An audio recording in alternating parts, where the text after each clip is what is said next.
Good morning to all of you. Welcome to Legal Matters by Sai Babu Sunkara. Senior students ki would be advocates ki me parents ఎవరైనా advocate అయ్యి chambers ఉంటే వాళ్ళకి ఈ case చాలా ఉపయోగపడుతుంది. మనం ఎప్పుడు అప్లై చేయాలి, ఎప్పుడు అప్లై చేయకూడదని. ఇది సింపుల్గా చెప్పాలంటే సుప్రీంకోర్టులో మా నాన్నగారికి ఉన్నటువంటి ఛాంబరు నాకు అలాట్ చేయండి అని ఒక అడ్వకేట్, లేడీ అడ్వకేట్ గారు అప్లికేషన్ పెట్టుకున్నారు. సుప్రీంకోర్టు సైట్లో ఈ కేసులో పేరు Anamika Diwan versus registrar supreme court of India and others. Writ petition number 480/2024 decided on 22/1/2024 by Honorable Judges, 2 judges bench, Honorable Justice Hrishikesh Roy and Justice P.K. Mishra, who worked as our High Court Chief Justice. దీనిలో ఒకటే point, Honorable Supreme Court of India bench held that the advocate, that is Anamika Diwan, he did not become a Supreme Court advocate. గుర్తుపెట్టుకోండి, ఆవిడ supreme court advocate కాలేదు ఎప్పుడు వాళ్ళ father చనిపోయే రోజుకి. ఇది ఇంపార్టెంట్. ఇక ఈ యొక్క విషయంలోకి వెళితే పిటిషనర్స్ ఫాదర్ అనామికా దివాన్ గారి యొక్క తండ్రి అయినటువంటి బల్రాజ్ దివాన్, దేవన్ అనుకుంటా, అనామికా దేవన్ అనాలి, దివాన్ అనామికా దేవన్, బల్రాజ్ దేవన్. ఈయన 13/8/2021 నాడు చనిపోయారు. ఆయన అడ్వకేట్ ఆన్ రికార్డ్, ఏఓఆర్ అంటారు. సుప్రీంకోర్టులో మీరు వకాలత్ వెయ్యాలి అంటే, ఎస్ఎల్పి వెయ్యాలి అంటే కంపల్సరీగా అడ్వకేట్ ఆన్ రికార్డ్ అయి ఉండాలి. కుర్రవాళ్ళు అడ్వకేట్ ఆన్ రికార్డ్ కావాలంటే మీరు ఒక సీనియర్ ఏఓఆర్ దగ్గర 1.5 years పనిచేయాలి. తర్వాత సుప్రీంకోర్టు వారు పరీక్ష పెడతారు.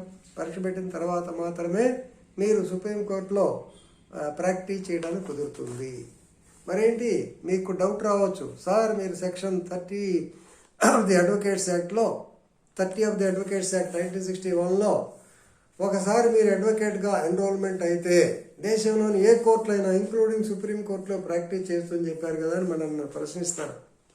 నాయనలారా తెలుసుకోండి, దీనిలో ఏంటంటే మీరు ప్రాక్టీస్ చేయవచ్చు, కానీ Supreme Court has got its own procedural rules. ఆ ప్రొసీజర్లో అడ్వకేట్ ఆన్ రికార్డ్ పరీక్ష పాస్ అయిన వాళ్ళే పనికి వస్తారని చెప్పంటారు. అది వేరే విషయం, దాని మీద ఎక్కువ డిస్కస్ చేయడం బాగోదు. సో ఈయన చనిపోయారు. చనిపోయిన తర్వాత ఈ అమ్మాయి ఏంటంటే ఆవిడ తరఫున ఒక అడ్వకేటు, మా నాన్నగారు చనిపోయారు కాబట్టి మాకు ఇవ్వండి అని చెప్పి వేసింది. And there are rules also.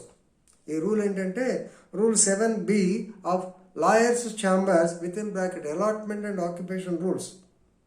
వాళ్ళు ఏం చెప్పుద్దంటే రూల్ నెంబర్ 7B కొంచెం గుర్తుపెట్టుకోండి. ఇదేం చెప్పుద్దంటే if any advocate on record dies, in case of death of the lawyer, his children may be allotted a portion. His children may be allotted a portion, that too if satisfied by the committee.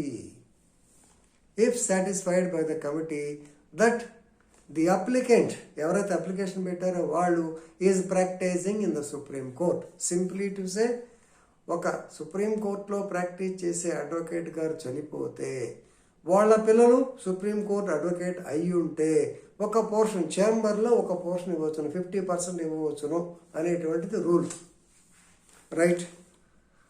కానీ ఇక్కడ point ఏంటంటే advocate ఈవిడ she became a lawyer on the date of that she was a lawyer.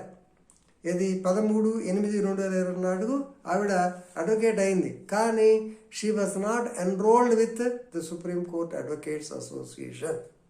Supreme court అడ్వకేటే కానీ supreme court advocate కాదు.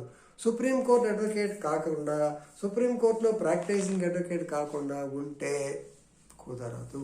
అందే అన్నమాట main point. So in our understanding, the right for consideration Under rule number 7B, accrues only on the date of death of LRT. On that day, she was not a Supreme Court lawyer. ఒప్పుకోరు, తీసేదలు పడేసి. కాబట్టి ఇలాంటి సందర్భాలు వస్తాయి. ఇది ఎథిక్స్లోకి రాదు, కానీ senior students ఇలాంటి సందర్భాలు ఉంటాయి కాబట్టి మీరు తెలుసుకుంటారని చెప్పి, for your knowledge I'm making this video. Thank you.